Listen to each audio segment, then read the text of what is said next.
Yesus tidak bisa berbuat apa-apa. Apa kekuatan Yesus? Lebih hebat lagi Nabi Isa kami. Pada waktu dilahirkan dia sudah bisa berbicara, menyelamatkan ibunya dari cercaan, dari fitnahan orang-orang di sekitar situ. Nah, Yesus apa? Apa hebatnya?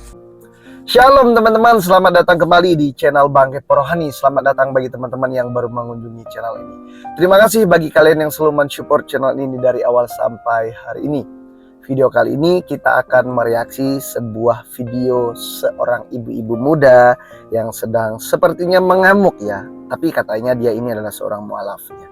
Dan dia sedang seolah-olah dalam percakapannya itu dia sedang menentang Kristus, begitu, menentang Yesus. Ya, intinya dia mengatakan bahwa siapa sih Yesus itu, hebatnya apa, kenapa dia begini dan begitu. Nah, selengkapnya kita akan dengarkan terlebih dahulu ya. Oke.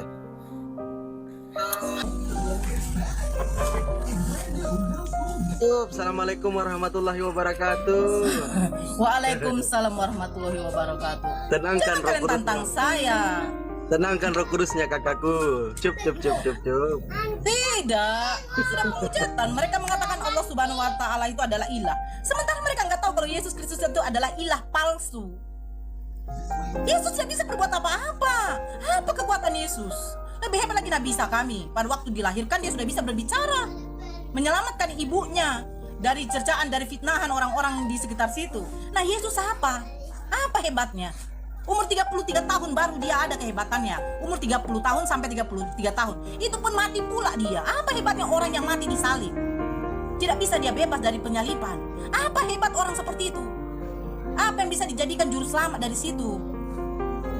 Apa yang hebat dijadikan juru selamat sementara pengikut-pengikut dia 12 orang itu, satu orang sudah mengkhianati dia dengan menjual dia, satu orang sudah menyangkal dia, nah tinggal 10 orang ini kabur.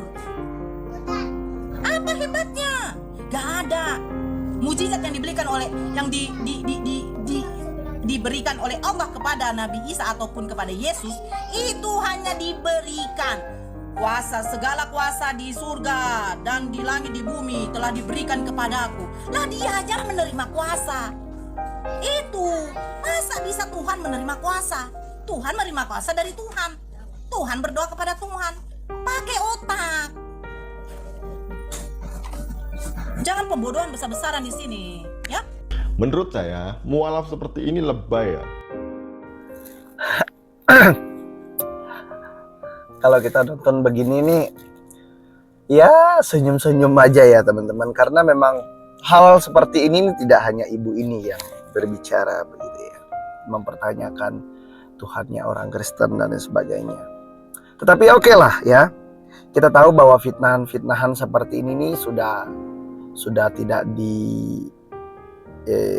ditutup-tutupi begitu ya, sudah terlalu sering kita dengar dan ya biasa-biasa saja sih bagi orang Kristen. Tapi kita juga punya hak untuk menjawab dengan tujuan bahwa orang-orang yang seiman juga lebih mengenal siapa yang mereka sembah begitu ya. Oke, yang pertama-tama kita mau katakan bahwa ibu kalau ibu seorang mualaf ya, kalau dulunya mungkin Kristen, sekarang beragama Islam. Oke, itu adalah hak ibu sebagai warga negara yang berhak memilih agama dan kepercayaan. Tetapi yang kedua, ibu ini sebenarnya ya dengan mudah dan enteng sekali mengejek iman orang lain dengan mengatakan, kenapa kalau dia Tuhan kenapa harus mati dan sebagainya. Pertanyaan selanjutnya adalah ketika ibu ini bertanya, kalau dia memang Tuhan, kenapa dia mati? Sekali lagi bahwa karya keselamatan yang dikerjakan oleh Yesus melalui kematian sampai kebangkitan Yesus Kristus ini adalah iman yang fundamental bagi umat Kristen. Di mana dikatakan jikalau Yesus tidak bangkit, maka sia-sialah percaya orang Kristen terhadap Yesus. Kenapa kebangkitan itu mesti terjadi? Lewat kebangkitannya yang artinya bahwa umat manusia itu sudah dimenangkan dari maut.